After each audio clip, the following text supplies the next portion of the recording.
the chaos begin. You're listening to Fools Rush In, where the passion and the chaos wins. Winner town pride, loud within. This is where the game and fun begin. You're listening to Fools Rush In, where the passion and the chaos wins. Winner town pride, loud within. This is where the game and fun begin. Grab a seat, grab a drink, let the chaos begin. Grab a seat, grab a drink, let the chaos begin. Grab a seat, grab a drink, let the chaos begin. Grab a seat, grab a drink, let the chaos begin. You're listening to Fools Rush In, where the passion and the chaos wins. Winner till pride, now within. This is where the game and fun begin. You're listening to Fools Rush In, where the passion and the chaos wins. Winner till pride, now within. This is where the game and fun begin.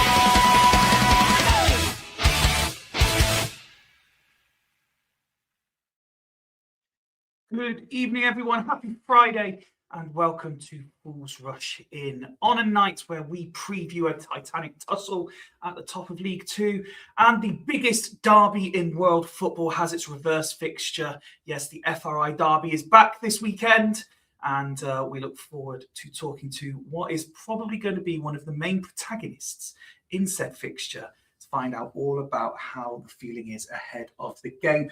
As always, we are live on Facebook, YouTube, and X, formerly known as Twitter. So wherever you are choosing to watch in the world, thank you very much. Live chat is available, so do get involved. Send in your comments, your questions, and anything besides, so that you can feel part of the show. As always, we start with an intro question, but we are not doing food-based one because there is actually something happening this weekend. Yes, if you haven't looked at the calendar, escaped your diary, etc., it is Mother's Day this weekend. So it means I get to bring out the traditional question and ask everyone a fictional mother, whether that is book, TV, film, that you think is epic. The obvious answer for me growing up, Marge Simpson has to be the ultimate fictional mum. But I do know that there are many other great choices out there. So let's find out what our panel have to say before we get into the show. Starting with the man who is actually feeling quite cold tonight because he's not long got in from training and he's been out in the rain, the snow, the hail, the gusty winds, and every other negative weather besides. Evening, Woody. Good evening, how are you? Very well, thank you. Yourself? Yeah, not too bad, not too bad. Warming Warmed up up a little yet? bit now. Yeah, a little bit. And then obviously, as you know, pre-show, the car alarm decided to go off. So I went outside and instantly got frozen again. So it's just really bitter today. But good training session with our under-10s boys and under-11s boys tonight. So it was, yeah, it was just very cold. I almost felt like joining in what they were doing. But then they'd be showing me up. So that I was going to say, the way you were talking about them off camera, their touch and control and ability to strike a ball is much better than yours. Yeah, exactly. Yeah, much better. Like much. I wish I could do what they were doing when I was 19. Never mind 9. So this is why you're a coach and not a player. Exactly. I'll take that. But I'm hoping I don't have the same issues as Monday as well, because God, that was mental on Monday. I think I must have changed the laptop about 3 times and then just ended up on the iPad because of Woody's Wi-Fi had decided to make a 4-year absence return. So it was a complete unnecessary flex there, Woody, as well. The fact you've got 3 laptops and an iPad in the house. You should be like me, have the one laptop, and when it all goes wrong, just let it happen. If I want to be pedantic, I have 3 iPads in the house. But no. Tell me you live on Millionaires Row without telling me you live on Millionaires Row. We say Rich is the one that flexes his money on this show. Wow, yeah, that's it though. The kids never eat. Yeah, but it's good. Chipping them and paying me the megabucks. What can I say? Ben, I'm sure they are. Ben says, it's Woody, my mate. Hi, Ben. There you go. Woody, fictional mum, TV, book, film. Who are you rating in the icon or epic? I was going to go really dark when you mentioned that, and I went, actually, I just left my mum to be back Fyfie, to be totally honest. But then I thought, no, I won't go that dark.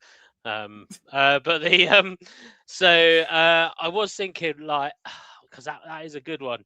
But Thank I you. think if you think of Elastigirl off The Incredibles, she was a hell of a mum, isn't she? Because she's just like Well, can handle so controversially, much. I've never sat through The Incredibles. No, but then I was thinking that, but then I remember she leaves baby Jack alone for so long in that film as well. So maybe she's not that great a mum. But I don't know. I have absolutely no idea why that was the first mum that came to my head. But yeah, it was. I'll go with that. And as Okay. Townend 80 has just said, very bendy. I'm not sure if that's a characteristic I'm looking in a mum, but from, each their own, I guess. But yeah, I was more thinking of multitasking, but Yes, yeah, yes. I'll Well, go with the that. flexibility allows her to do multiple things at once, I presume is what he's going with. Yeah. Oh, I'm glad Ben enjoyed the Swindon women's I was going to game say, last I've weekend. just spotted this from Ben. Yeah. Although that wasn't my choice last weekend. I'm pretty sure I said I was going to the Swindon game. Yeah, you said you were I going to think my Swindon. choice was, but I said if I was already going to Swindon, but I think I said that the game that I would have gone to watch was Bassett Bitton. I think, I'm sure that was it. But yeah, That's what you said. Ben enjoyed it. It was his first game watching women's football, I think. So yeah, good on him. Wow. Ben, let us know what you thought. We'll happily flash all the comments up, and as long as they're positive. let us know. Sean says, "Come on, then, guys. Who's your money on for who's getting a points deduction? It's a top half club apparently." Sean, I wouldn't like to ruin it for you by telling you, but let's just say it's been a while since Swindon did anything stupid. Yeah. That's all I'm saying. Before I bring on our other panelists, just a quick one. Woody, you spent a bit of time at the new White Hart Lane. Did you get your CV in? Are you planning on? Yeah. Is there a resignation letter for Chippenham?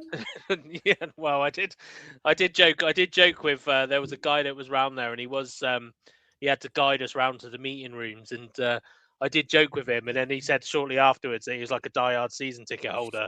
And I think I went on Wednesday, which is obviously the day after 5-2. And I just sat there and I was like, I wasn't very good last night. Maybe I should have my CV in. And he was like, yeah, I nearly went. And I was like, oh, well, you a fan as well as a worker? Then he went, yeah, I'm a season ticket holder. And yeah, I felt quite bad for him at that point. But there was no protests outside, I guess. So that's the important thing. But I'll tell you what, people that have been there, it's lovely ground, but it's also lovely inside as well. It's bloody beautiful, like in the meeting rooms and all sorts. So yeah, it was good. There we go. If you are interested, by the way, in the Live League 2 football, it's currently Colchester 0, Crawley 0. And in the Welsh Derby, for loosely calling it a derby, Wrexham still leads Swansea 1-0. Let's get our other fool on for the evening. Good evening, Nick. Evening, Fyfie. Evening, Woody. How are you, mate? Yeah, good. All good. Good. How's your week been? Yeah, pretty good. I had a nice day out with my youngest daughter and my grandson. It was a little zoo, so we had a good few hours there. Pretty knackering. My legs was knackered by the end of it. So apart from that, yeah, it's really good. Really enjoyable. Nice change. Sorry, mate. Surgery's on the horizon, and you'll be running around like an athlete in no time. Yeah, well, that's what I'm told. We'll wait and see. As long as I don't knacker it after surgery, which has now been changed to Tuesday, when I'm recovering, watching Swindon beat Germs and getting overexcited and knacker my knee again. I was going to say, we have been discussing that off camera, how you're going to come out of surgery and instantly ruin your knee again celebrating. Yeah. Tonight's intro question, a fictional mum that you put in the icon or epic category. I would go, and to be honest, I've just had to look up her actual name. But from one of my favourite programmes was Ozark. Okay. And Wendy Bird was the character she played.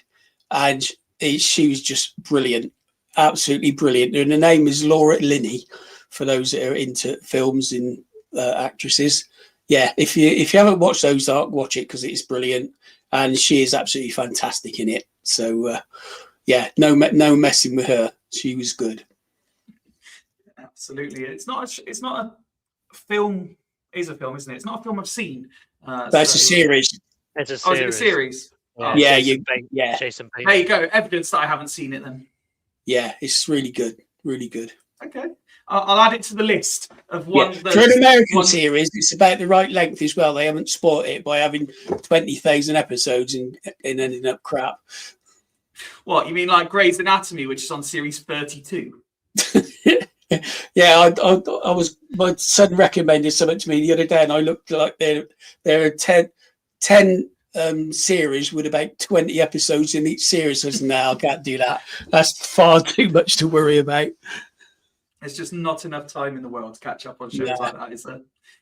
Let's get our guest on then, because as much as we're all ready to discuss the big game on Saturday, there is a massive game on Sunday. It wasn't that long ago that we were building up to the first match in Bassett, and now it's already the reverse fixture in Corsham. And it means we get to welcome back a friend of the show. It's been far too long. Evening, Alice. Evening, guys. You okay?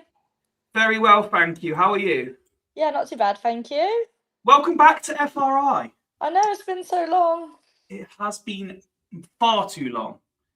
And it's mainly because I spend more time on Twitter, you spend more time on Instagram. So it's we never get the right place to send the messages. Now I'm getting used to putting them in the right places that we actually talk I have a baby again. that does not sleep as well, so I just forget about my life half the time. I say he's a baby, he's like nearly 2 now, but acts like a baby. Well, I was going to. Well, I was. Do you know what? I was considering saying in my intro, someone who's definitely not fictional but is a mum, and then bring you on at that point. I know I am basically everyone's mum, to be honest.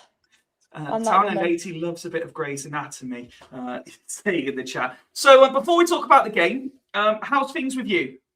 Yeah, not too bad. Just trying to get back in the swing of life. I went back to work in September, I think. So just trying to still juggle all my plates. But it's not going too badly, I think.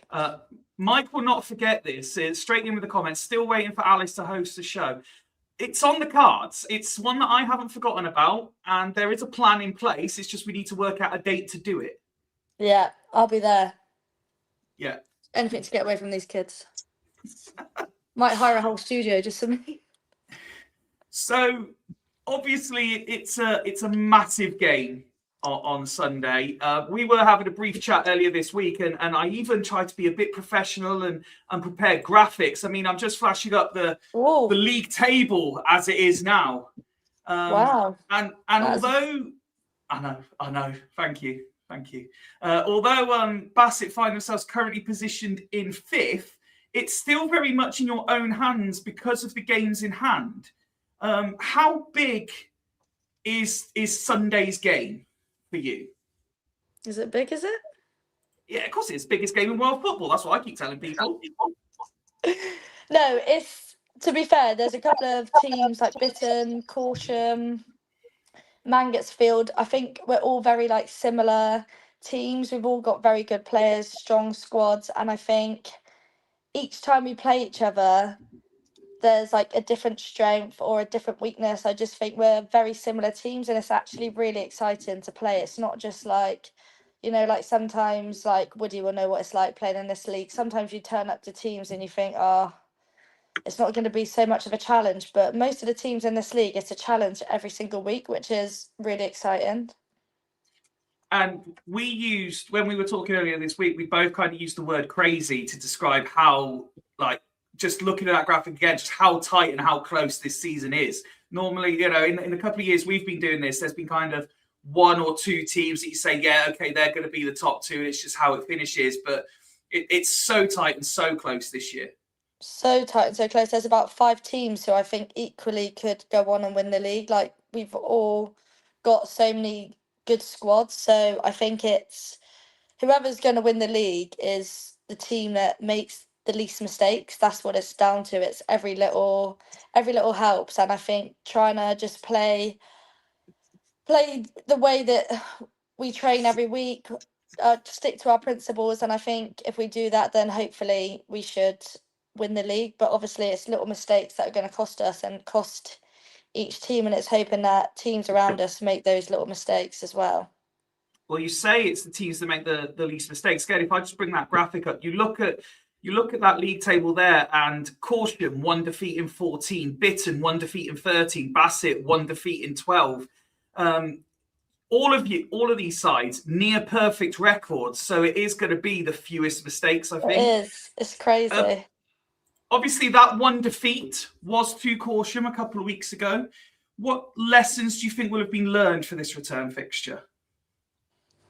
I think that it was a very equal game, and I don't personally think that they deserve 2 goals, if I'm honest with you. That's just my Fair. opinion. If you're at the game, obviously you might have a different opinion.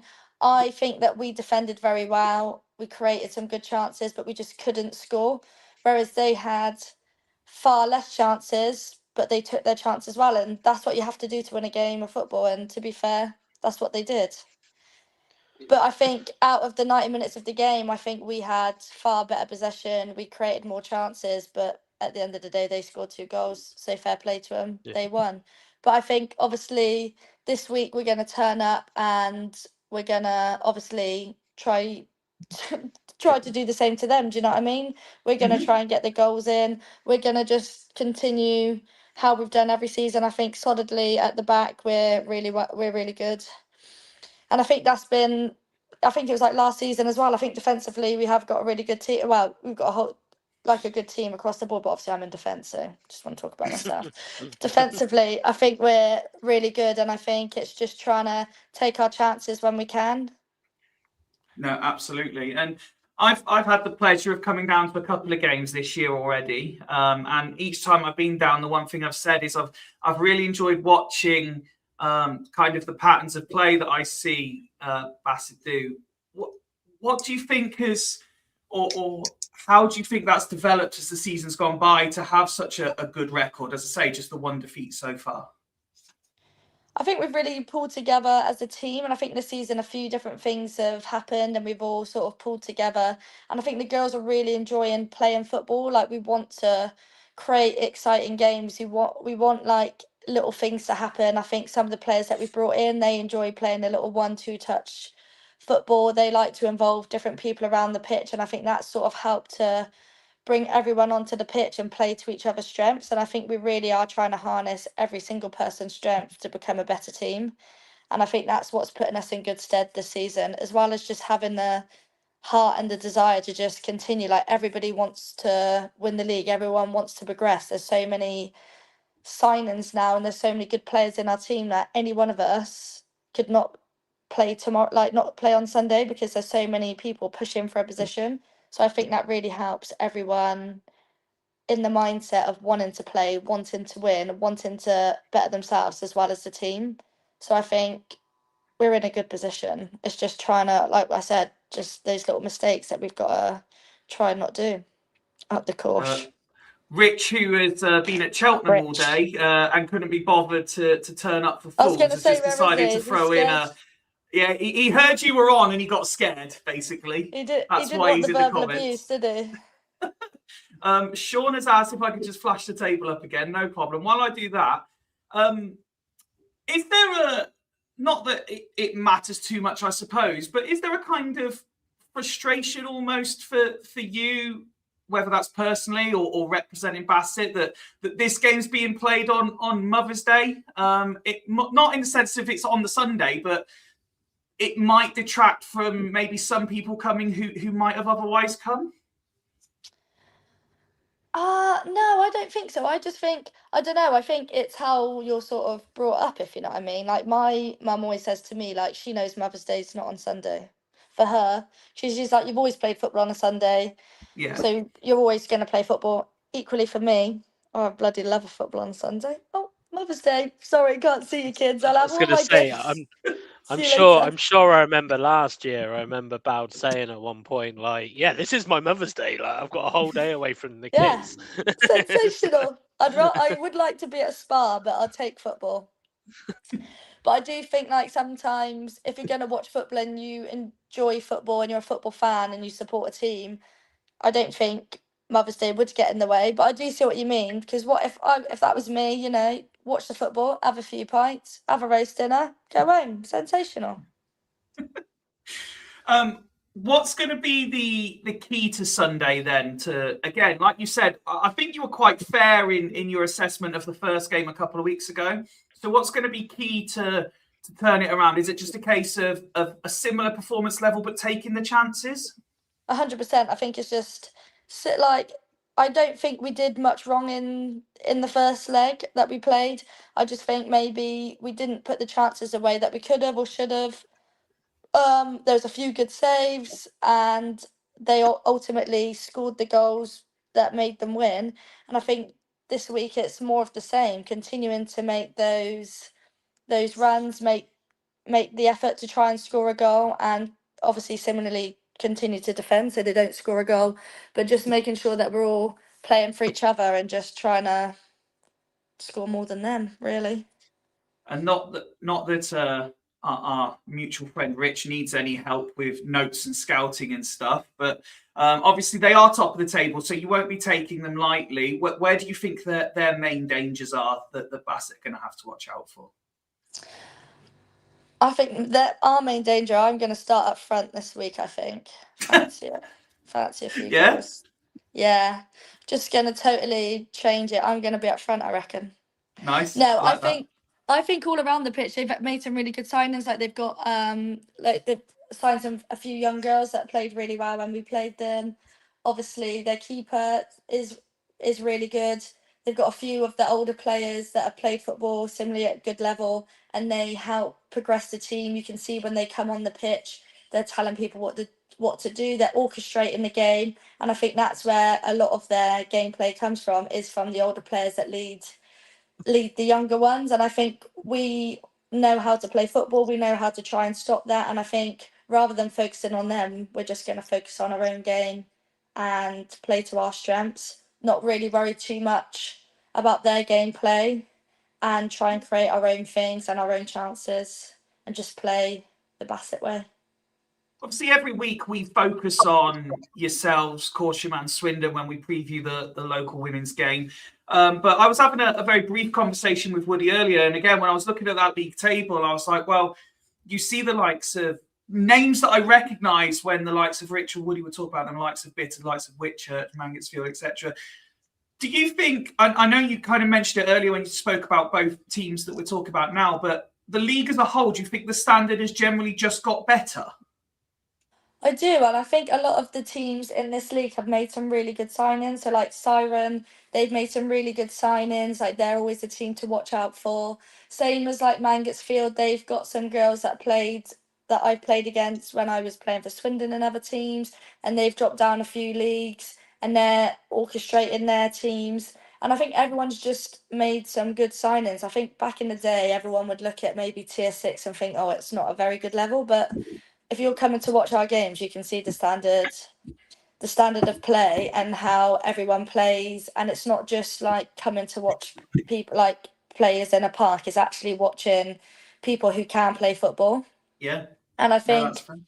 last year, I do think that it was quite a good standard, but I think this year I've just been shocked at how many teams have like really had some good signings, and it's like it's quite a battle every week. There's always like players to watch out for. They're playing good football, and you think, oh my goodness, like it's really enjoyable to be in this league at the moment because there's so many good oppositions, and just playing against like players that are a little bit younger, and you think, oh, you're going to be like, you're good now, you're going to be so much better in like 3 or 4 seasons in women's football. Or you play against someone who you played with like 3-4 years ago, and you think, oh, you're still good even though you've like had an injury, or you're like 5 years older. Like it's a really good league to play in, but I think tier 5 would be better, so fingers crossed.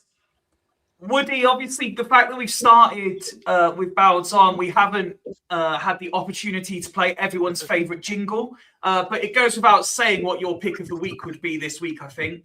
What are you expecting from the game on Sunday? Well, it's well, I think I'd almost disagree slightly with it being an even game last time. I thought it was daylight robbery from Corsham last time. To be totally honest, I said to Rich afterwards, and I think Rich agreed with me. To be totally honest, that I said there was a little bit of daylight robbery there. I said you've just been battered for 80 minutes, and then you somehow won the game. I think But I told him it was a smash and grab. yeah. So I'm just polite. yeah, you don't have to be polite on this show, Bowds. No, I think. I mean, obviously, Bassett have made some signing. Ace, I think, one signing since the last game. Obviously, Poppy Wannell coming in as well. Imagine that she'll probably add that a little bit of extra firepower if she's available. But yeah, I think the problem is also last time you got to look at it was on 3G, so it does encourage, as Bal says, that kind of nice football as well. Whereas Corsham's going to be a little bit more cut up. I think because I think it's Corsham Bassett men's as well this weekend, if I remember rightly. And I don't know. I'm sure that's at Corsham as well, but or I could be wrong there. About you might. No, I think it is. No, you're right. Yeah. So that with the weather that is at the moment, where it's not tipping it down, the pitch is going to dry up, cut up a little bit, and I obviously with probably the squad being slightly stronger this year as well, but I do vision it being quite similar to the game at Corsham last year, where it was, the pitch was quite hard to play on. It was quite bouncy. It was, cut up. So I think as simple as it sounds, I think it's going to be whoever's the most clinical on the day, which you could argue was the case in the reverse fixture. Because there was plenty of chances. Lily in goal for Corsham had a fantastic game against in the reverse leg. And I think probably if I look at it, when I look back at it, it was probably just that small lapse in concentration that led to Corsham's first goal. But that happens when you are dominating a game for so long. So, yeah, I think it will be a case of whoever's the most clinical. Corsham have had some frustrating games since then. Obviously, Bassett had not, in the nicest way, not a great result last week, but that was Cup. I watched Corsham Mangotsfield, and I thought, another game where Mangotsfield probably had the majority of the possession, and Corsham did well to pull a draw out of that. So yeah, for me, it's just going to be which strikers are feeling the most clinical on the day. Yeah, bit on the fence because obviously, as you know, some of my junior under 16s play for Corsham, so it's a bit on the fence sometimes. But it does fill me with joy when someone is experienced and as good as Bowds is saying that, and I hope she's referring to those youngsters that are doing well. So, in the name of psychological warfare, as we said, you don't have to be nice here, Bowds. I was reading the thoughts from coming out of Corsham ahead of the game. The very first sentence made me smile in the write-up. Another big fixture for us this weekend against the favourites for the league title. Considering I know the points difference is there at the minute and the games in hand, etc. But you think how do you take it? Do you notice things when people still refer to you as the favourites for the league title? I don't really read it, to be honest, and I know someone else who don't read it. I think sometimes people are trying to get in people's heads, but I think they're getting in their own heads. I don't really read stuff like that because I think, come on, do you know what I mean? We're all as good as each other. We all want to win the league. It's I think it's very open at the moment. Anyone could win the league at the moment. Anyone could have a really good game. Anyone could have a really bad game, and I think that's shown in the games everyone's had. Everyone's had really good games. Everyone's had really bad games. There's been games where, like last time, we dominated possession for 89% of the game, but we still lost 2-0. Do you know what I mean? I think it's difficult to say like we're favourites of the league when I think there's a handful of us that could be said about any one of us. I'm interested. Again, I read the whole statement, or not statement, but the sort of extracts that went out on Corsham socials. And although I kind of understand, I've never been in that position, obviously, to know how I would deal with that kind of thing. But sentences like, with the games in hand and the goal difference, they have the expectation and will naturally be on them to go and prove why many people see them as the favourites. I don't know about you, Woody, but I read that, and as a fan, I would naturally say that comes across quite negative about how Caution are looking at it themselves. I don't know necessarily. Again, it's all psychological, I suppose, but that's not really a positive top of the league mentality for me. Yeah, I think to be fair, it's probably, you know, if you look at it at this level of the game, it's probably more trying to balance and take the pressure off players. If you looked at it that way, you know, obviously I know damn well, so it's, I'm assuming that's what you're referring to is comments on Instagram, and whatever the other Caution posts were. But yeah, it's I've only read Dan's at the minute. Yeah, so I think it's only his that was on there, but yeah, but Dan, to be fair to him, he is a general speaker of the game. He watches, you know, he does kind of sit back and analyze games that way. So yeah, I think he did it. I think he posted quite similarly in the previous fixture as well. I think, you know, and it goes without saying, yeah, Bowds is 100% right. There are a few teams that could that will be gunning for that top position. I think probably when I look at that table, I think definitely in that top 5. I think maybe Siren have probably lost you know 2 or 3 too many games now to be up there, but they'll definitely be one of the sides that could help decide who wins it as well. So and then obviously the rise of Whitchurch all of a sudden have started putting some strings together as well. So I think it's I would probably disagree a little bit with the statement that there is a favourite, because you've got 6 points separating first and fifth. So yeah, it's I think it's just more to take pressure off players. Look at it as probably what I would say. Yeah, like you said, Woody, like he's got loads of young players, hasn't he? So he's probably trying to say something like that just to relieve the pressure off those. Whereas at Bassett, maybe we've got a few older players, a few stronger players. So of course, you're gonna want to say that. And everyone plays better when you're the underdog, I think. Do you know what I mean? So maybe that's what he's trying to do. Yeah. I like the idea of a team sitting top of the table trying to paint themselves as the underdog. Well, the other thing is as well is there's no contrast as well. So like obviously Dan is quite Caution publish what Dan says. Yeah, they're good at it. Lally doesn't have that approach. That's not his approach. That's not how he presents himself as a manager. So we've kind of got nothing to compare it to in some ways. Yeah, of course. Whereas I was a little bit more out there, so you would have had something to compare it to. But I probably would have been saying the same. Would have been like, well, we're top of the league or whatever, so let's I would have said let's fucking smash him. But but yeah, no, it is good. But I think as I said, I watched Caution Mangotsfield a couple of weeks ago. I think you literally just can't pick it. I mean, I genuinely sometimes sit there and go, I am a little bit gutted I'm not involved, because there are so many close games this year. Would it be nice, Woody, if there was a team, right? I was just thinking this, of like everyone in the league, like you picked the best players from every, do you know what I mean? And have a starting 11 from every, like that would be. Yeah. So, well, we used to do it in the girls' football, didn't we? You probably did it as well, Bowds, I'm sure, in the girls' football. When what did we call them? I had the Oxford Girls League representative side. That was it. Representative sides and stuff like that. I did that at the Oxford Girls League, and it's that I mean that would be class in this league, especially this year. That would be a good idea. But yeah, it's a tie for me this week, Fyfie. I was just thinking when you're talking about the picks, obviously Bassett being my old stomping ground, Caution, a couple of players interested. Exactly what you're about to say. Swindon being an old club, Abingdon being an old club. It's almost like I wish they were kicking off at different times this weekend, to be totally honest. And it really would ruin Mother and Sunday, wouldn't it? So, to be fair, I also wish they were kicking off at different times, because I'm actually travelling down to see my mum for Mother's Day. It's a shame that I'm not getting to see the reverse fixture. Bouts, on a personal front, how have you found your levels this season? Have you been happy with performances and stuff?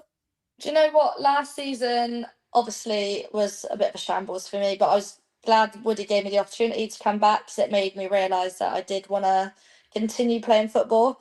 And I think this season, especially pre-season, I really gave myself a hard time, I think, and I really pushed myself to to really try and get as fit as I can. And I think so far this season, I think I always doubt myself, and I always think I could do more.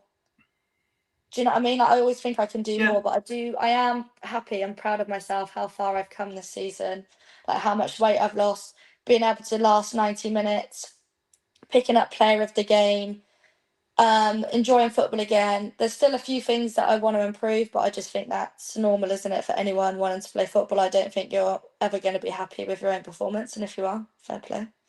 But I am really happy with myself. There's still a few things I want to tweak, even to the end of the season. There's still a few things I want to push, but being able to like train and like last season, I could like feel it, and I felt like I was a bit sluggish. But now I feel like I'm up to standard. I'm playing, and I'm not seeing myself like drop off or think, oh, I could really like go off now, like I'm dying. I can last the whole game easily, extra time easily, and I don't even think like last year I'd be worried like, oh, can I last, like am I going to be all right? But now I just feel normal. Well, that's great to hear. That's great to I hear. hope I look normal on the pitch. I probably don't, but I mean, not that it'll mean that much, but from the handful of games I've seen you play over the last 2 years now, I've never thought, oh my God, she doesn't. It's not good. You've always played well when I've watched. So. well, the pictures I look from Steve Green, sometimes I think bloody hell. Bet you're buzzing for him to be back. No, I am, genuinely, because I think, oh God, I'm going to look great. I've lost weight. I look at the pictures and I think, what the fuck? there's no such thing, Bowds, as a good football photo. Well, there is for some people, and then I look at mine. I'm like, oh God, we'll just scroll through that. Don't worry about that. I think you should definitely be proud of what you, because I said to who were we with there? I think it was Barry as well. Yeah, Barry I was said, with us the other week. I thought I looked, and I thought you look a lot, not a lot fitter, because you were getting fit anyway, but you look fitter, you look good in yourself in terms of that. So it's good to see that you've kind of, not necessarily good to see that you've been harsh on yourself, but good to see that you've got back into it, and hopefully getting back to as a peak a level as you can. So Yeah, that's what I'm aiming so for. well done. And do you or did you set yourself any personal? I know you've said obviously about your fitness levels and stuff, but in terms of what you personally wanted to achieve this year, did you set yourself any targets to start the season? Have you already achieved that, on the way to achieving it, revise those targets, or is it just take each week as it comes and see what happens? There was a few targets I set myself, just wanting to like obviously be fitter, being able to happily last 90 minutes, and to be a key player in the team. And that's not playing 90 minutes every week, but that's being influential on and off the pitch. And That captain's mentality. If I'm not on the pitch, how can I be giving myself to the team? But how can I also work on myself? So I'm not just I'm not just on the outside looking in like I was last season. I felt like I was waiting for a break, or I knew myself. I knew I wasn't ready to be fully in the team, like to be in the match day squad every week, but wanting to be in the match day squad, looking in, giving people like breathing down people's necks. Even if I wasn't starting every week, I wanted to be like, oh, it's a really tough decision between Bowds and so. I just wanted to put my stake in and be a contributor on the pitch. So for me, I'm really pleased with that. And now I've sort of hit some of my targets. Obviously, Yeah. I don't want to revert back, and then so I'm always trying to like push myself. So each week it's doing something different, and then there's things that like might happen in a game that I'm not so happy with. So it's trying to improve those week in, week out. And there's been a few things that have annoyed me of my own game, like the last couple of games. So I'm just trying to improve that every training session, every time I play. But I can't tell you that because it's a secret. And when are we going to see or hear about this screamer from the halfway line, or a bullet header from the penalty spot, and mega celebrations that have been choreographed from you? I know. I am actually. I'm waiting. I'm waiting for just the ball to just fall perfectly. Because sometimes it falls perfectly and I hit it horrendously, and I just look at the sideline, I can just see Lally's face, and I just know what he's thinking. He's thinking, "Fuck's sake." But I am ready. I feel every week. I think this is it. This is it. And me and Darcy, we big ourselves up. We're like, this is it. This is it. And I come back. I'm like, oh, it wasn't it. Was it? I don't know if this is a thing for you. I suppose I should have asked in advance before bringing the question up on the show. But I imagine, do you still keep kind of at least half an eye on what's going on at Swindon as well? I do. Yeah. I do. I think I'll always I think I always will, because obviously it was a club that meant That's a what I lot to me. figured. So, and obviously a few of the girls that I was at Swindon with are still there. So it's really good to see how well the team's gelled, and like some of the goals they're scoring are fantastic. And obviously we've got them in a few weeks' time as well. So it's always trying to keep an eye on what's going on. Yeah, I was going to ask, assuming the answer to that question was yes, do you think, looking from the outside, that this is their year? Obviously, there's a lot of talk about, again, it's a top two in that division and the game in hand proving crucial and stuff like this. But do you think this could be their year? Do you know what? I wouldn't put it past them. They've got a really strong squad. They look really well rehearsed on the pitch. They look like they've come together as a team. So I can't see why it couldn't be their year. And it'd be good to see if they do obviously win the league. Because last time it happened, I was there. I was in the squad. So no, it'd be good. It'd be good for women's football in Wiltshire, wouldn't it, for them to win it? And obviously like Annie and Lanes and stuff, they've been there a long time, so it'd be nice for them to finally like win the league, because they've been in that league so long. But obviously then it's the next stage up, isn't it? Like obviously they're doing really well this season, so it's going to be a massive challenge next year. I think like the jump's quite high from tier 4 to 3, I think sometimes. So fingers crossed. No, absolutely. No, and what's been interesting is they've had a fair few. They've had a fair few games against teams a tier above them this year in cup games and stuff, and they have managed to hold their own. So it'd be interesting to see if they could do it consistently over a league season. I'll ask you one more question, and then I'll let you go and enjoy your Friday night. But without piling the pressure on you too much, do you think is Sunday what football fans would call a 6-pointer? And do you think the winner of Sunday is in the driving seat to win the league? 100%. I think whoever wins is in a very, very influential place to win the league. But then again, knowing this league and knowing the teams in this league, anything is possible. A very, very strong answer. Listen, thank you so much for coming on today. Thank you so much for having me. Let's put it out there live to the internet now. Shall we put we'll work it out, but sometime in the summer we will tick off the Rogue Promises list, and we'll work out a way that you host an episode of FRI this summer. Yeah, 100%. Count me in. Nice. I thought you were going to ask for predictions then, Fyfie. At that point. Oh no, I wouldn't dare. Let's put that on the internet. And no, I've got that in my head. But now you mention it, Woody, what's the score going to be on Sunday? Oh God. Are you coming to watch? I'm hoping to. I'm hoping you better to. Get some good Mother's Day presents in. I might take the kids out. I might bring the kids with me. You know what? That's actually a great idea. Yeah. So that's very good. Oh, I'll be honest. Remember? I know. I don't know why I mentioned it. Why would you say that? I know. I think it will be a Bassett win. Okay. Personally, you're not putting a score on it. You'll just say a Bassett win. No, because obviously my left back my left winger plays left back, so I don't want to put a score on that because it'll damage the poor girl. But yeah, it's yeah. So. All right, let me ask you another one then, Woody. Will we see a Bowds goal either this weekend or the rest of this season? The rest of the season, yes. Yeah, I just need one. I just want one goal. I don't know if Sunday's the right game for it to happen. No, I won't. Unless it's a set piece. I'm striking. Oh yeah, sorry, you're up front. Yeah. That'll push the throw-in stats up.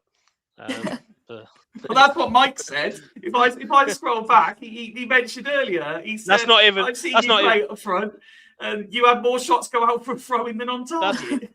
that's not even the worst thing he's put up. The worst thing he's put up is this: when you won the league and went up to Tier 3, 2015-16, 10 years ago. Jesus Christ. Thanks, Mike. Yeah, Puts everything in perspective, doesn't it? those are the days. I feel hollowed. Listen, enjoy the rest of your evening. Have a great weekend. Enjoy Mother's Day, and good Thank luck you on very Sunday. much. And See you we will- later. Thank you. Yeah, we will see you again very soon. Thanks for coming on. Bye. See ya. Huge game on Sunday, of course. Woody, while we're talking, before we move on to MK Dons, we might as well have a little word on Swindon as well. Yeah. So obviously they got Abingdon. Yeah. It's the FRI Wood Derby this weekend. Yeah, so we've got the FRI Derby in Corsham and the Woody Derby. yeah. God, you'd almost think I've been around the block. But the Considering it's when we started this, you told me how like you were a committed man. You stay at club a long time. You build dynasties. and I think I've had 4 clubs since I've been on FRI. But yeah, it's it's. I'll tell you what, that's going to be. It's going to be a decent game, I think, on Sunday. 'Cause it's at the county ground as well. It is. I'm so gutted they're not at different times because I really genuinely would like to get to both. But it's You'd think Yeah, I mean- the authorities would notice what was going on locally and they would move things around. exactly like they moved the Bristol Rovers game. I was going to say the police were quick to couple move of- Bristol Rovers, yeah, weren't they? yeah, but they're not going to move Swindon Abingdon, are they? Swindon, actually Swindon Oxford. What are they doing? Yeah. So yeah, I mean, again, unfortunately, I think I do see a Swindon win. But well, I do see a Swindon win. I think it's. I mean, I watched the game against Keynsham at the weekend, and I know Keynsham are lower down in Abingdon, but in terms of points, there's not a huge amount of points to separate the two sides. So it's. I just think Swindon won't lose a game on that pitch this season, on our pitch this season. So it's they're gonna, yeah. It's nice that one of the Swindon teams doesn't lose a game on the pitch, isn't it? But yeah. So again, you know, I took my little one down. It was their first game on last Sunday, which was lovely. Got their little autograph books and stuff like that. So I'm sure they would like to go down again, but I'm sure Ember Rose will want to go see Uncle Rich. So we'll probably end up going to see Corsham Bassett. Obviously, 2 fantastic games, 2 games that mean a lot to FRI as well. But we know how much the audience of FRI love this. So even though we've already done the talk, just for everyone watching, this is for you. And whilst Nick gets his cup of tea.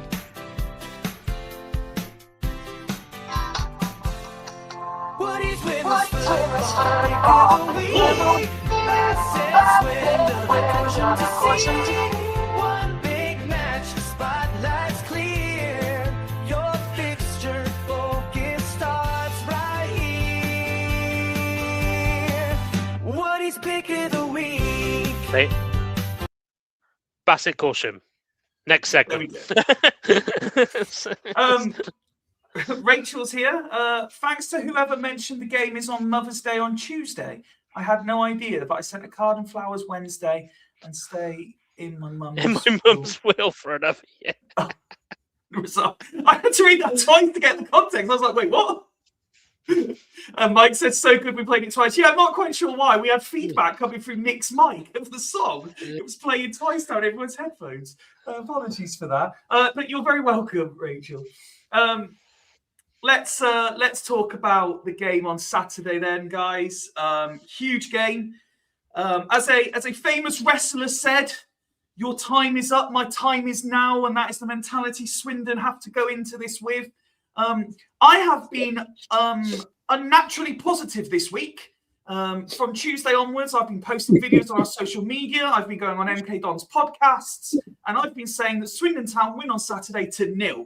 I've been so adamant that this is the case that everyone's favourite rose-tinted glasses supporter, Mr. Ben Nichols, messaged me to say, I'm concerned at how positive you are, Fyfie. Whenever you're like this, we crash, and then you crash even harder.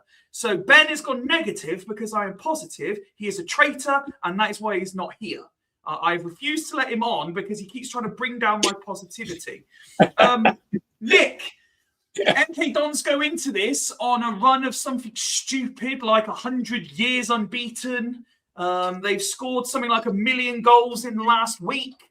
And Swindon aren't necessarily in the best form. So obviously we are winning this game, aren't we? Stands to reason. All the aspects are there.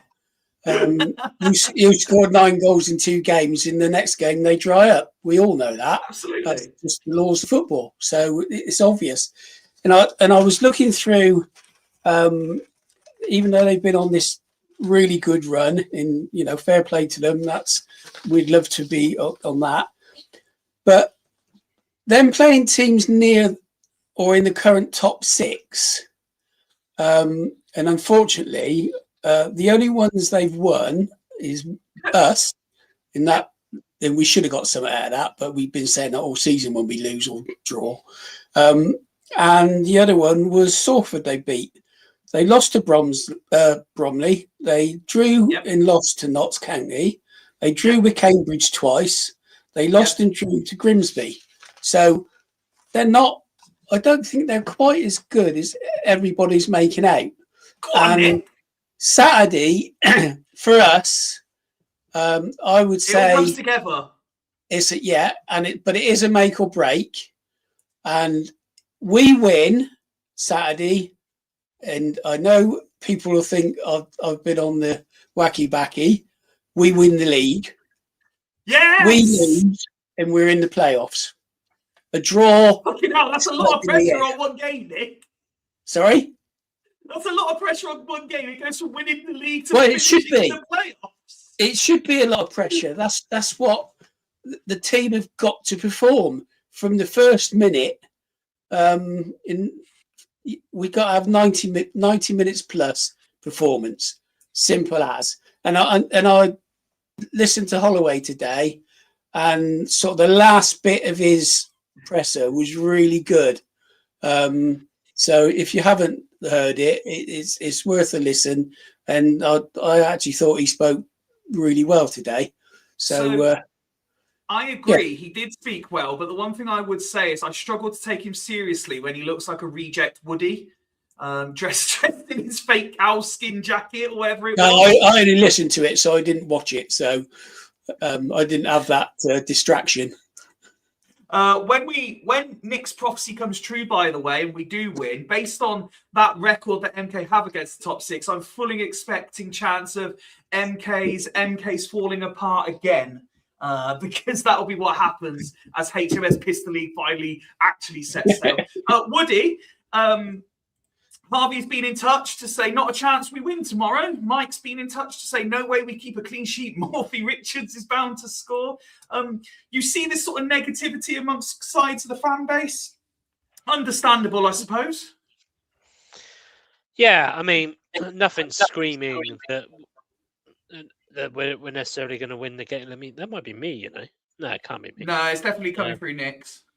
But so for me, nothing's screaming that the fact that we're going to win the game. Minus, like I said, I think I work with a couple of MK Dons fans, and I said to them that I think what's going to win us the game is probably how confident you guys are that you're going to win it. It almost they've kind of got this kind of obscene arrogance going into the game, haven't they? But again, I bring it back to that form situation. I just don't think. I think maybe as we get into playoffs, you're looking at momentum and form a little bit. But I think here's an interesting. If we go form, what would you say form is? Last 5 games? Yeah. Yeah. Who do you think are the most informed team in the league in the last 5 games? It'll be one of the teams down the bottom. I can't think which one is in the best. Shrewsbury, maybe. Nope. Go on. Well, it's certainly not Swindon. I'm now fact checking. I'm now just fact checking. Yep, I have fact checked correctly. It's actually Oldham in 14th. Yep. So they've, so that's what I mean. When we look at form, I just think that I can't remember if I said it on Monday or whether I just said it in conversation. I said the problem is I think form in this league is 2 games at a time. I said, and Yeah. almost the fact it's as good as your last result, which obviously kicks us in the teeth because obviously I think MK you Dons. told me. I think you told me nobody in the top 7 has won their last 2. That wouldn't have been me because Salford have won their last 2. That's funny because all Ben's been telling me is how they've fallen off a cliff. No, so the teams that have won their last 2 are Milton Keynes and Salford in the top 7. Okay. But yeah, other than that, everybody bar the current top 3 have lost at least 2 games in their last 5. So it's, it's. I think this league, I think it's almost impossible to go by form because, like we said, we talk about it all the time, don't we, with Ben especially, that you can use so many stats to warp your league. In the last 6 games, we're like bottom 5 or whatever, but in the last 10 games, we're second. So it is hard to go by. I am concerned. I think Milton Keynes will be positive and will be negative, or some of our fans will be negative because we know we've got a defence that likes to give a few goals away, and MK have got an attack that like to score goals. So Wow. they're the only team that have scored over 60 goals. Well, in fact, there's no team. They have scored 72 goals this season. The next And that's team that why scored the they'll most, turn up at Leaky Swindon and not score. Yeah, and then funnily enough, the next team that scored the most goals after them is us. So it's us joint with Bromley. So yeah, it's just I think, and I know Nick was nodding, so I think he kind of sees the same mantra as me that there's so many stats that go against the game, that go for the game, that all sorts really. I just I'm feeling relatively confident about tomorrow, but that's because I'm not there. So that's why Pete says, look at the... Oh, sorry, mate, carry on. No, that's fine. That's fine. I was going to say, Pete's commented, look at the team Gillingham had out on Tuesday night in the Gills Manchester post-match comments. They didn't have much to beat. Let's hope that's the same this coming Tuesday. I have flashed up the league table. This is the top half at the minute. And we were saying that in the first segment that the women's division that with the likes of Bassett in it was tight. This top 12 is ridiculously tight at the moment. Anyone really could finish anywhere in that cluster. And let's not forget, as you said, Oldham are the form team. I think you said they're 14th. I think they're only Fleetwood are behind Walsall by 1 point, I think. And then Oldham 2 points further back in 14. It's insane, isn't it, Nick? It is, and I think I've said it earlier that at the moment with the league the way it is, and Woody's right, is you're talking about a two game stat, but it is really the next game, and it's the old cliche: you 1 game at a time, and it's what happens in that next game. In our next game is the biggest game of the season, and I'll go off in a bit of a tangent. It's just a bloody pity Swindon Down Football Club haven't actually realised that this is our biggest game of the season and done anything to promote it apart from 4 words: we need your support. Well, that's really clever, that is. I thought it's absolutely pathetic. And and it was only a fan that got the Bristol Rovers going with the support, thanks to I can't remember the guy's name, but thanks to that fan that did a lot of work to it. Our club don't deserve the support that the fans give them. The players on the pitch do.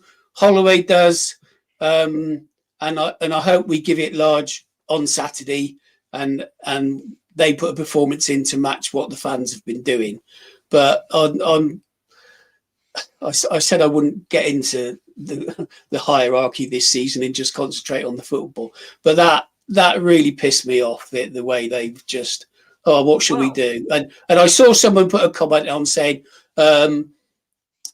Clem said to, or Hall said, "Oh, what should we do? Oh, don't need to do a lot. Oh, maybe you ought to do something." Yeah, we need your support. Well done, Swindon. Well, yeah, like Sean said, the crowd looks really poor. And what I would say is, and on the back of what Nick said, because we have had these comments before, this is a huge game, and we would always encourage people to get behind. But it becomes difficult when you think about, as we've said, Woody, they had what, if I remember rightly, 1,500 at Shrewsbury recently, 1,000 at Barnet away. But they called for the fans to come out at Bristol Rovers, and the fans keep responding to the calls to arms, but Swindon Town themselves don't. You know, they keep asking fans to turn up. There's only so many times you can disappoint people before they start saying, "What's the point?" Yeah, but I also think that kind of asking fans to turn up is kind of the bog standard I would expect from any football club, to be totally honest. I feel like there could be, you know, I wasn't massively against Ollie Clark's letter. I wasn't massively offended by Fletcher Holman's video, but I don't know. Like, it just, I mean, you know, I sometimes you just want that little bit of extra engagement. Like, you know, you could see a video of training and like getting ready and all of this. Let's get you involved, and, you know, maybe a little bit of an incentive. Let's get fan zones going and all of this kind of stuff. I mean, to be fair, they probably just haven't got time because they're too busy replying to the 455th FA charge that we've had this season. Well, no. So I'll come back to that. But Woody, you're bang on, because, again, to back Nick up, because I do agree, I have seen so many posts about going to watch Life of the Kit Men live, yet nothing about our actual team in the game against a potential, not just promotion rival, but championship rival. But like, they're promoting the wrong stuff, and I've got nothing against promoting going to see Live of the Kit Men, but let's focus on the stuff that actually matters first. Yeah, but I also wonder, and this isn't a defence; it's just more of a, you know, is this a potential? And I think you normally come up with the right word here, and I'm trying to think what it is. Maybe devil's advocate. Is this maybe they're not purposely publishing loads because Holloway's asked them not to, as a way of taking the pressure off the players a little bit, because the more you kind of zone in on how important a game is, the more the pressure goes up. And for me, I sit there and I go, well, actually, in contradict to that, Holloway has said he wants them to feel pressured. He wants them to, you know, understand what it means. But I do wonder at the same time, what we see Holloway saying and what we maybe see Holloway doing is not what he's actually advising the club to do, because we know he has first sentence today was, after discussing what happened in the first half of non-performance at Crawley, he said this game has now become more important than it would have been if we'd actually got the result. So he's already saying himself, so it makes no difference if the club actually promote it. And in as much as people don't like and take the mick out of MK, last week they had whatever it was, 26,000 in their ground, was it? All right, they give the tickets away free, and we can't even open our town end up. You know, I mean, they with the atmosphere last home game, they could have done an extra bit of work, open the town end up, get it operating correctly, make it 10 quid a ticket to get the fans in. But they've done absolutely nothing. If you get your ass in gear and actually do something, then people will respond to it. As I say, MK, 26,000, whatever it was in their ground, they give the tickets away free. Fair play to them. And probably a lot of those fans, and certainly if they're younger ones, will probably come back to support the club. And they will get a percentage of additional fans as the weeks go on. And our club does jack shit. And it's so disappointing. So disappointing. For the benefit of people listening in and not watching live, we are joined by the man who has tried to piss all over my chips this week and be really negative. Evening, Ben. Evening, Fyfie. How are we doing? Also conveniently chiming in after we've been talking about women's football. So. Well, I have been working this evening, to be fair, and I've had Alice Bowden on my TV. No, I haven't. No, because work not spoke. No, my dad somewhere and Tara and sisters have been watching Alice Bowden and telling me all about it. Well, You're welcome, right. Ben. You're very, very glad to have you join us for this section of the show. Sean says, me and my son had a discussion a while back that we actually play better in front of lower crowds. Well, that's good, because that's that's all they deserve at the moment. Nick, typically I ask you where a game's won and lost, and you always say the midfield. But as I've spent time this evening actually getting graphics ready and pictures ready to demonstrate, let me show you another stat that really matters. For the benefit, again, of people only listening in, I'm showing a picture of a head-to-head between Aaron Drinan and Callum Patterson of MK Dons. Both have 22 goals and assists to their name this year. Drinan, 19 goals, 3 assists. Patterson, 14 goals, 8 assists. Nick, do you think this could be as simple as whose talisman turns up?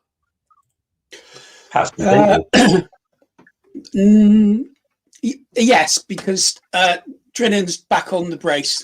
He'll score 2 Saturday, and we'll be fine. Our man will do it. Simple as. He should have scored at least 2.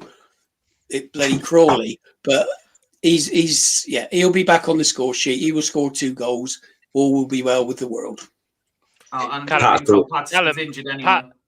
Patterson should also be ashamed of himself. In a team that scored 72 goals this season, he's only contributed 22 of them. Fucking shite. Fucking shite. Ben, while you have been working and clearly not tuning into the show, I did explain to the audience in general that I've been trying to manifest positive things this year, and you've been telling me to calm down. You don't like it when I'm positive. And as I said in the intro, you've generally been pissing all over any positivity I've tried to share. So tell me, Ben, why are you being so fucking negative this week? Yeah, my dad phoned me up and told me about what you said. Yeah, no, it's just, no. In the past, when you've gone, right, absolutely, we're going to win, we're not going to concede any goals, and we're going to smash opposition. I'm trying to remember the last time you did that. We actually won. So I was like, oh, no, I'll be really confident until then. I get super confident. But I was only tongue-in-cheek. Anyway, I'd love to see you take it on, go, yes, the season kicks into gear now. We find our form at the most important time of the year, and we go on and we win the league. Wonderful. Yeah, exactly so it's what good I said when I went behind enemy lines on Wednesday, Ben. It will be good to see. Unfortunately, when you suggested we probably won, I would imagine they would have had their giggles behind their little like that, because they are quite full of themselves, aren't they? I was listening to those strangers the other day, and you listen to any MK Don fan, they've already won the league. So let's hope. That's why we're winning. They're too confident. So I would love to wipe the smiles off their little franchisee faces, and yeah, it would be lovely, wouldn't it? But it, as Nick said, this is crunch time now. We've burned our margin for error. We've chucked that away, throwing points away in the last couple of games. So now it's just like, you have to now. You know, before we may have getting away with a point with this one, well, we can't. We got to go out and beat them, and hopefully that will drive them on. And we see the performance that we do, because we know we can do it. I've seen them do it against Bolton. I think it's the last time we actually genuinely played well for 90 minutes. But they've got that in them, and they did it without Monroe, so we can't go, oh, it's Monroe. So, yeah, we can do it, and we need a similar type of performance. We do need to be on the front foot from the off, but, you know, they'll be happy with the point. We've got to go out and bloody beat them. So let's get at them from the first minute, not start slowly, set the tempo of the game, get the first. That'd be nice, wouldn't it? Scoring the first goal. Well, the first goal would be nice, yeah. Yeah, scoring the first goal, lovely, and who knows what that might bring. Because I watched that game against Wimbledon, and until Wimbledon stopped trying after 20 minutes, not Wimbledon, Gillingham stopped trying after 20 minutes. They created quite a few chances against MK, and it was a bit end to end. But then they scored 2 goals, and they couldn't be bothered. So I think you know that they're not this mystical, undefeated Super Premier League team in waiting that everyone thinks they are. They are beatable. So, and we're a good team at this level. So why not? Yeah, we're a good team when we try. When we want to, we're a good team. A couple of things in the chat. Mike says, Ben's so negative, bring back Craig. James has said, have you boys seen the commotion about Palmer? Apparently he was part of the commentary team at Wrexham tonight for their game. And then he's gone the night before the big match. Hope for his sake he isn't in the squad tomorrow. Yeah, we had this nonsense at Shrewsbury away a few weeks ago as well. I don't think it really matters, to be honest. No. Pete says, Ben, there's a first time for everything. I think referring to the fact that I'm being positive about myself. I need someone who knows fools inside out to actually fact check this, because it's very rare that I hand on heart say days in advance we're going to beat someone and confidently say it for a week. I would love someone to prove that every time I say it, it doesn't happen, because I'm sure the last time I did something like this, I predicted a high-scoring win and it came true. No, I can actually tell you the exact time that you went, right, we're going to win. We actually did. And that was Carlisle away last year when you predicted the stupid score and the stupid score came in. Yeah. that was the last time, and that was over a year. Yeah, but that's the last time I did it. I would probably say that is the last time you did it, because the 75% of this season you've been saying was shit. Exactly. So then, and everyone was backing me. Fuck off! We're winning on Saturday. We're winning tomorrow because I said so. Actually, I remember we went to watch Salford, me and you, and we were talking about going to Bratislava away on our European tour. Well, and we were at Salford, mate. Oh, Salford at home. Sorry. Yeah, Salford at home, and we had it planned. We're still doing this, by the way. It's just been put back a year. Our European tour. Yeah. European tour, Bratislava away. That's it. Woody, obviously, post-match scenes at Crawley saw, let's call it a scuffle on the pitch. That also led to reports of, let's say, heated discussion amongst the Swindon Town players. Ripley in particular has been named. Apparently he had a few choice words for Holloway, which was sort of casually discussed as well. There was a phone call between Ripley and Holloway on Sunday where they both discussed the views that were shared on Saturday. I don't mind it, a bit of passion after throwing it away, as long as that energy's put into a positive outcome. 100%. Yeah, I mean, like you say, it does execute a bit of passion. It does show that this players and management argue all the time at all levels, and unfortunately, sometimes when it does leak, it always kind of magnifies on one or the other being the terrible person in that situation. But for me, obviously, we don't know. I mean, I don't know if he mentioned it in his presser, but we don't know what Holloway said to Ripley after the game. We don't know vice versa, but. All he said, and I might be paraphrasing slightly, is they shared a phone call on Sunday after, I believe the quote was, Connor had a few choice words and I had a few words for him as well. I think part of it was that apparently it was Ripley that was the instigator of whatever happened after the game, that he'd apparently lost his head. And then I think, and even on Holloway's post-match after Crawley, I'm sure he said that Ripley was going mad in the changing room afterwards. He said somebody was, didn't he? Yeah. So obviously Ripley lost it big time, and I would imagine everybody was getting it. Yeah, fair play. I got like when he said, "Oh, no problem with it." I wouldn't want to fuck with Ripley if he's lost it. the guy's fucking massive. Yeah, you crack on. All right, Con. Yeah. Sorry, mate. Sorry. Mate. I was in the wrong. Yeah.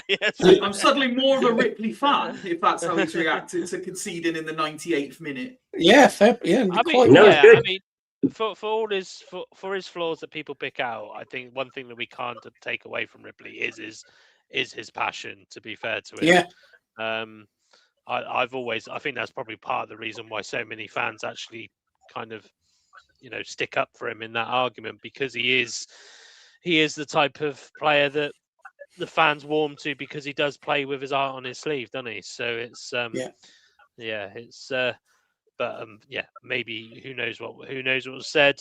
Fair play for Holloway mentioning it. He doesn't have to necessarily talk about what goes on behind closed doors. What made me laugh about that, Woody, was he was quite happy to kind of reference the fact that Ripley had instigated the post-match scenes, and then he was very involved in the heated stuff in the thing. But then he also said at the very first question that he didn't even realise since the club had been charged. Oh God. That doesn't, for some reason, that doesn't surprise me. I don't know why. Because it wasn't on the goddamn stinking ball. It's disgusting. Ben, talk to me then. We've focused so much on our defensive lapses of late. This game reeks of both teams to score. It's just how many both teams are going to score. So my question is, are we finally going to see Return of the King and Drinnan's going to turn up and perform like he did from November backwards? And is his supporting cast going to assist him? Are we going to see fluid Swindon playing the sexy football of yesteryear? I think that's how we set up, really. I prefer Drinnan when he's down the middle and rather than just stuck on a wing. At the moment, we've been playing three up top a lot, and Drinnan's been playing out wide, and that has to affect the amount of goals he scores because he's not centrally, he's not directly in front of goal, is he? He's coming at it from angles. So that's got to be one. You've got to have your top scorer in the box, in the centre of the box, picking up crosses and the loose balls in the box. That has to happen. I'd like to see him at the partnership with him and Fletcher Holman. Woody made a great point, I think, last week when he said that Glatzel and Drinnan were supposed to be our 1 and 2 at the start of the season.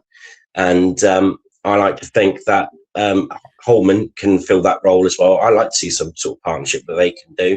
You know, if you must play Palmer, maybe a slightly deeper role, so we're not tempted to hump it up the field, and he could play as that big, strong link-up man behind the two. More inclined to go Drinnan and Holman with Hoylett just behind, or would you keep the three with Drinnan in the middle and Bowden as one of the wider forwards? Because I'm guessing Mo's probably still injured. Do you know what? Mo's apparently back in training now, so he's going to have some part of the game, but I don't think he'll start. I think that's a very good option. I think Hoylett, he's a big game player. He's used to these sort of games, and he can create that bit of magic and that through ball. Sorry, Ben. I'm just going to interrupt slightly there because Nick's grumbling and shaking his head in the background. Let me bring him in to find out what's wrong with him. He sat at a weird diagonal angle as well. I know. Sorry. I'm not sure what's I've got my dog at my feet. I'm trying to sort him out. I wouldn't start Hoylett. He's had 20 minutes in his first game, and for me, he's done nothing since. Bring him off the bench if you're going to use him. He hasn't done enough for me.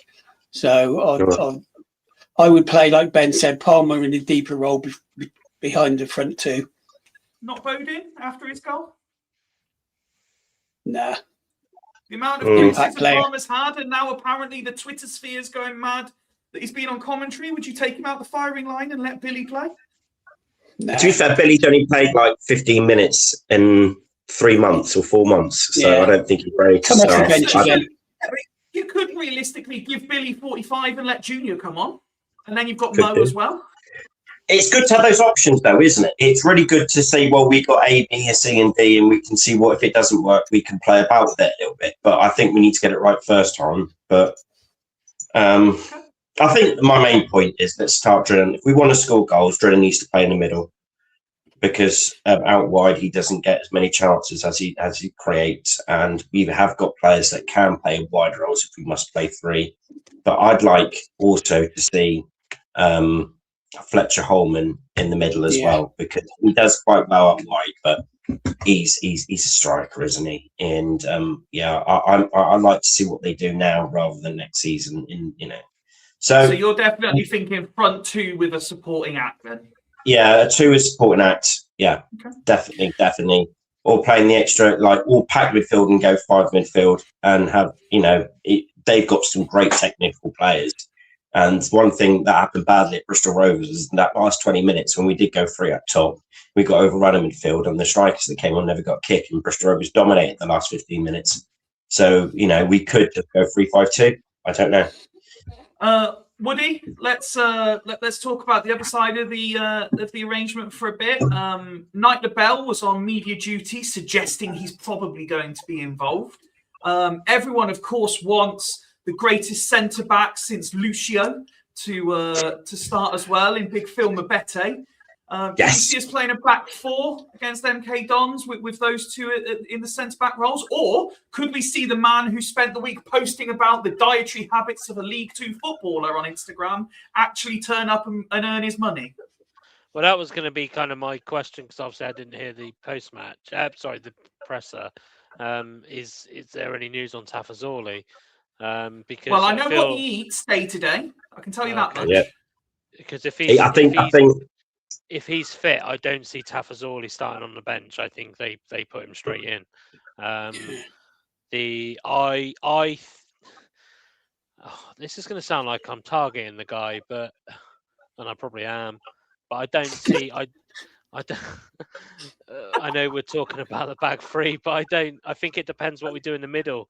I think what we do in the middle dictates what we do kind of either side, if that makes sense. What type of midfielders we're going to have in there. I don't. Nichols and Kilkenny, you imagine? I imagine Nichols and Kilkenny. I think we'll go 3-5-2 tomorrow.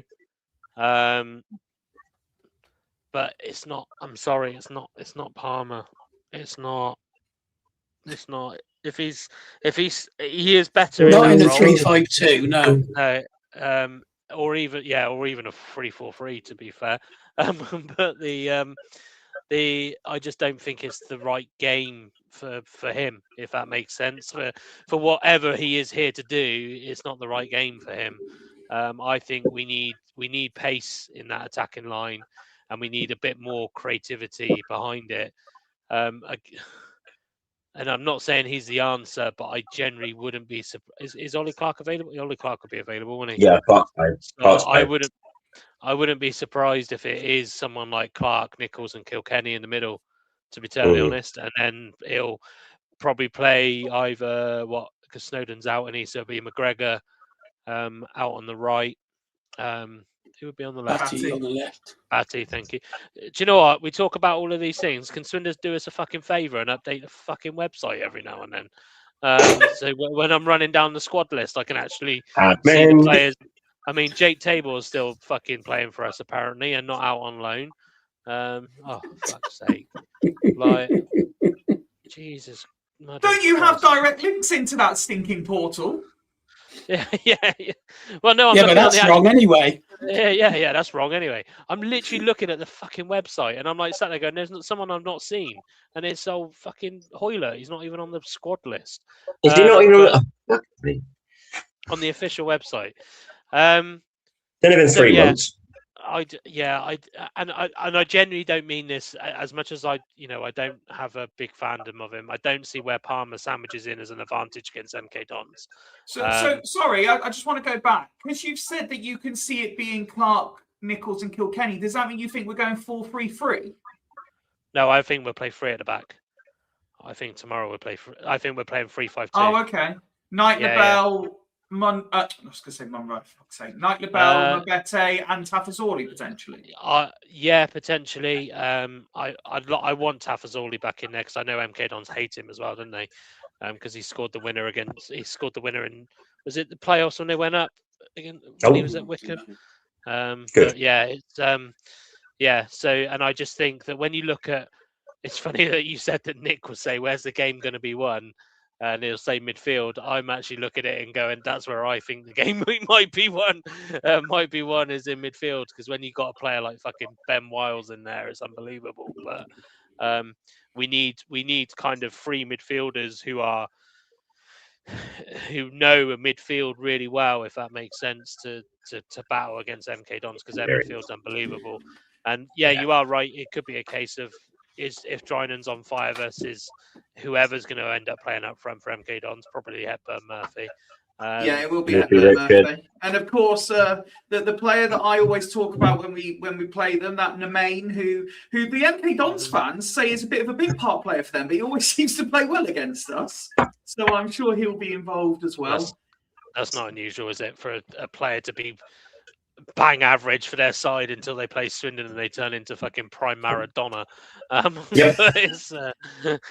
Nick, in the interest of balance and on the subject of the game being won and lost in midfield, I'm not disputing that our best combination would probably be Nichols, Clark, and Kilkenny.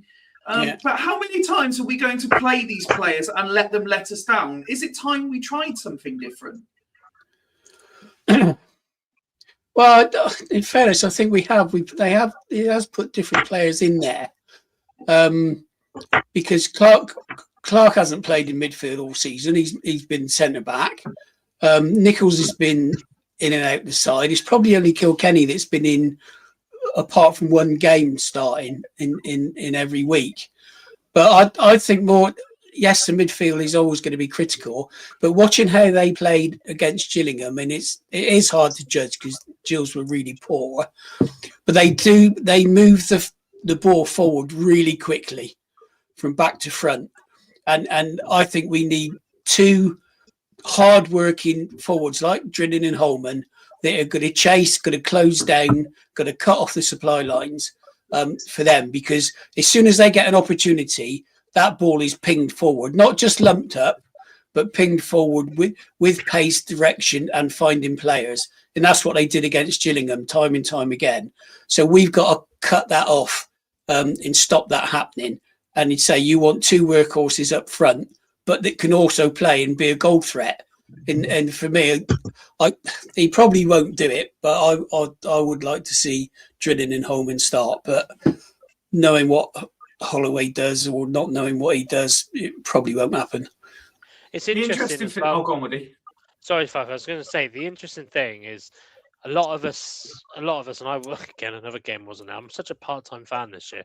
Try being me. The other thing is everybody looks back at right when was our last big performance? Most people probably say Bolton in the FA Cup. Yeah, our lineup against Bolton that day. Obviously Ripley in goal, Mabete, Wright, Clark, Nichols, Kilkenny, Snowden, Knight Labelle, Drynan, Bowden, McGregor. And we're talking, you look at that, we've all got sat there and we mentioned, none of us have mentioned Wright yet. He played in that game. None of us have mentioned, I know Snowden's out injured, isn't he? So none of us have mentioned Snowden. You mentioned Bowden starting. Obviously, Bowden's been injured as well. And so, and it looks like, and I can't, those who were there, I don't know what we played against Bolton, but looking at that would suggest it was Nichols, Clark, and Kilkenny in the middle. So, yes, I understand, but I don't think we've seen that combination that much in the last kind of 10 games. I don't think we've, because Nichols hasn't played quite a lot. Jay's just said it was 4-4-2 against Bolton. So I guess what would that have been? Old school. Well, how would we have done that? Because we got Mabete, Wright, Knight Labelle in the side. Mabete would have been left back, wouldn't he? Oh, did we do that? No, because then. Oh no, sorry. McGregor would have been left back, and Knight Labelle would have been right back. So where would Snowden have been? Right mid. So where would Drynan have been? Oh, he would have been up front. So who would Drynan have been up front with? Bowden. And McGregor? Left right back. Left back. So we're saying we would have had Snowden right back. So you're saying, so if you go like this, you would have gone Knight Labelle, right, Mabete, McGregor. Oh, sorry, Knight Labelle at right back. Okay, sorry, yeah. I mean, we know that, and I think Jay's just mentioned there anyway. Fyfie probably does it as well, but Holloway has an out of possession formation and an in possession mid formation. But yeah, either way, I don't know. I think Nichols, Clark, and Kilkenny is our strongest natural midfield, in my opinion, in terms of what we need from a midfield as well. So that's why I think he'll sandwich those three in. I mean, Nichols, I can't see him not playing Nichols in a game like tomorrow, to be honest. What is interesting is we seem to sit here every week talking about what combination could be the one that gets us back in, but then we also say maybe some consistency is what needed, and just keep playing this, get your strongest 11 and keep playing. So yeah. It's great being a fan, isn't it, and be able to take both sides of the fence. But this is also part of my issue, Fyfie, is that I feel like he plays the strongest 11 based on what he thinks the opposition are going to do. And I mentioned this on Monday, didn't I? That I just think that's my biggest bugbear, is the fact that it feels like we're constantly setting up to what the opposition are doing. Yeah. And I want us to pick a way that we're going to play. And I don't care if that's an ugly way, fair enough. But let's pick a way that we're going to play and pick your strongest 11 again in that pair. You're 100% right. I mean, I'm the one who, when it comes to the results stroke performance, I'm the one who most outwardly speaks about it's great, but we've played shit. Listen, I'm happy to say we've played shit as long as we keep picking up the points. The problem is playing shit and not picking up points is when it becomes an issue. Yeah. For me, anyway. Woody, I'm going to stick with you for the minute because I want to I want to call back to something Nick said earlier. In the intro to it, Nick said that for him, we win this game, we still win the league. If we lose this game, it's playoffs. Is this game that big for us? Is it literally a case of, look, I think the phrase Nick used to begin with was win or bust. Yeah, and I think it kind of mixes in a bit with yours, kind of that proverbial 6-pointer as well. Yeah, I think. I mean, I still sit. I'm on this gravy train with Nick at the moment. That I still sit there and I go, still believe we're going to win the league. I still have this kind of little bit about me, but it's just steadily draining out of me as the season goes on. But I still think since we made those predictions, I said we needed to finish on 88 points. We haven't lost a game since we started talking about those predictions. So as long as we're picking up wins where I expect us to lose, that's what matters to me. I expected us to lose against Gillingham. I think I put in the predictions, but if we win on against MK Dons now, the momentum is in there, and I'm not going to say form, but it's more momentum. But it's So I think I'd feel very confident about finishing in the top 3. Maybe not quite champions, but if we win on Saturday, I'd feel very confident because that will make me feel more confident against teams like, because we've got Cambridge left to play, haven't we? And things like that. I'd feel more. Got my ticket for Cambridge, boys. I'm off to Cambridge. Great. Let's go. If we can prove we can beat arguably one of the best sides in the league, then I believe we have the right to start thinking about being the best side in the league. But at the same time, I'm looking at that going, we have lost nearly twice as many games as MK Dons. So we kind of have to win this league, which backs up that win or bust theory. Yeah. All right. Ben, we should also take a moment to talk about the opposition. They are obviously in a great run of form. They do have arguably and debatably the best squad in the division. I can't remember if it was on the show or in the chat beforehand, but Woody described it as potentially the 2 best squads on paper going head to head. I suggested that if both teams play to their potential, this could be a real good advert for League Two, and it could be an NBA style game, end-to-end attacking football. But what do you make of MK Dons going into this game?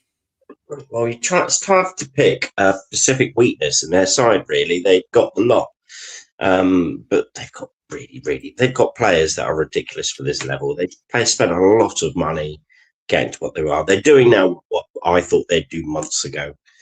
There's not really one specific area we think we can exploit or get that. They're just a really good team. What I will say is, if we want to be a League One team, this is the sort of team that will be playing week in, week out in League One, because I think MK Dons are a League One side. So this is our test, really, isn't it? Are we actually good enough? Are we good enough to be this good? Are we good enough to compete with these sort of teams? Because I have no doubt in my mind that MK Dons will probably go on to win automatic promotion. It's see how good we are, because if you look at the quality of Collins up front, you've got midfielder technicians, you've got a solid goalkeeper, a solid back line. You've got creativity there, you've got pace. They've managed to get a tune out of Hepburn Murphy, who they had found at the door. We're lucky that their top scorer's out injured. Yet they've still got so much quality. And Mendes Lang is not playing. Doesn't really bother them. They've just got quality and depth. I believe he may be back, but only just for the bench for this game. Well, again, if they won't risk him unless they need a goal. So let's hope he plays. It's going to be a real good time. Hopefully, we do well against League One teams, so they bring a League One type.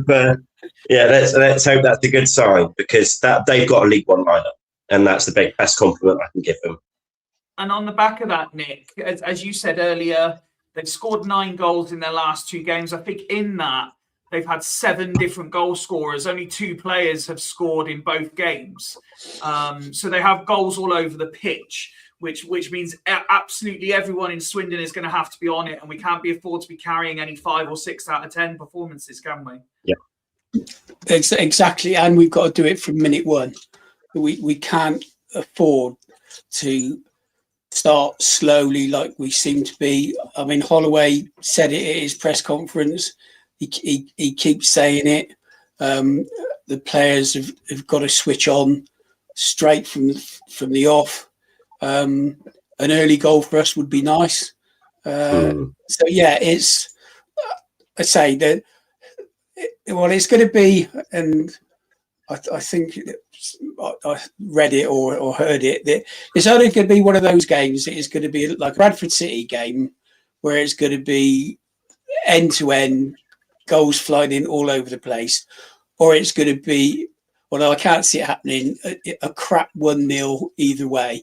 But I can't see that happening certainly with the way they play. They're say very, very attacking, and they want to move the ball forward quickly. So I can't. They're not going to sit back and close the shop up because they believe their football will beat anybody. And in the last 2 games, that's proved true. So yeah, we've got to be 100% on the game, and there's no reason why we can't do it. As Ben said, we have got decent players. For whatever reason, it hasn't been clicking as it should. We give away stupid goals. We've got to cut that out. And we got to get stuck into them and not let them play their football. And I agree 100% with Woody. Let's not worry about their team, their lineup. Let's just worry about the team we put out. Because in the press conference, I don't know, it was asked Holloway about the team and the players. He says, well, I'm not saying anything about the players. I'm not letting them know any of my sort of team that I'm putting out. He seems to worry about that too much. Put our strongest team out and let us go toe to toe, head to head, and we should be good enough to beat them. That's right. This is a real heavyweight tussle in League 2. The time has come, gentlemen, for your predictions. And breaking with tradition, I'm going to boldly go first and say that despite Ben's negativity this week, he has not ruined what I believe. He has not talked me out of it, and I'm going to sit here, hand on heart, hand on Swindon badge, and say we beat MK Dons and we beat them 2-0. Come on, you Reds! Is the message from Fyfie. Woody, what are we going with? I think they will score, but I think they will only score 1. And I think we will score first. It will be tender hooks, and I think we will then score 2 goals late on. So 3-1. Oh, huge, Woody. Nick? I partly agree with Woody. It'd be great if we could keep a clean sheet, but I honestly can't see it. I think we will concede, but I think we'll edge it 2-1. Okay. We try to score in the brace. I agree with Nick. I think a late winner in front of the town end. I don't care who scores it. I think Mo is a guess. He'll come off the bench and do all sorts, and I think he might tap home a winner with about 5 minutes to go, and the whole ground absolutely explodes, and we have a really nervous couple of minutes, and then hold on and win 2-1. Okay. So wins all round, which sadly we know what that tends to mean. Yeah, we do. Tim said it's going to be a 2-2 draw. Sean's backing us for a 3-2 win. As we always say, be loud, be proud, cheer on the lads. Let's get what would be a season-defining win, I think, should the result come our way. And it would really kickstart that promotion push again. If you are going to either Swindon Town Women versus Abingdon, or you're going to the big FRI Derby between Corsham and Bassett, please post any pictures, any comments, etc. on our socials. We'd love to see it. James says, I'm worried and can't find a prediction for once. Well, come on, get more positive. They want us to back them. We're backing them on FRI. Everyone's saying wins. Let's all get behind them. And as I say, let's kickstart this season. Absolutely not, Tim. We are not cheering that on. We will be back on Monday. What's on Monday? I feel. Yeah, I haven't mentioned it. So we will have a Gillingham fan joining us on Monday because we have the watch along coming back for Tuesday. So if you're not travelling to the game on Tuesday, there is a watch along in offer. And as normal with a watch along, I'm inviting people who are not normally panelists to come on and have their say. Whether you want to come on during the game, sit there and watch it with me. Whether you want to come on at halftime, full time before the game and just share comments, you will be more than welcome. Just let me know. And of course, there may be a couple of fools actually wanting to come and join me as well. But that's all for Monday. If we win on Saturday, I might go to Gillingham. That's nice. Hashtag get Woody to Gillingham. Hashtag get Woody to Gillingham is what we're looking for. Aside from the football, wishing everybody a fantastic weekend. As I said, me and the guys will be back on Monday to talk through everything that happens and look ahead to Tuesday as well. But until then, from me, from Woody, from Nick, from Ben, and from everyone else at FRI HQ, have a great weekend. Thank you for joining us. Good night.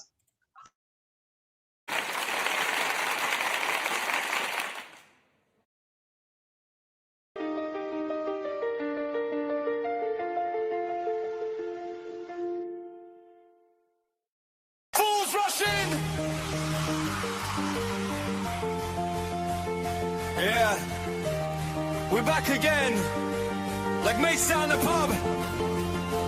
Heart on sleeve, never tame. Yeah, from the chanting in the stands to the tackles flying in. Home and away, red blood, white shirt, where the fools rush in. Passion, debates, laughs, rants, late nights. Woody, Ben, Nick, Rich, Walter, Kieran, side by side. Craig and Ned, Joe and Mark, John, Gary in the dark. And now we got Barry in. Yeah, the gang's all in. Fools rushing like we're chasing one more win. We'll make you laugh, make you cry, feel happy, feel angry inside. Fools rushing like a last minute swing, just like back in Swindon's time. We go up, we fall down.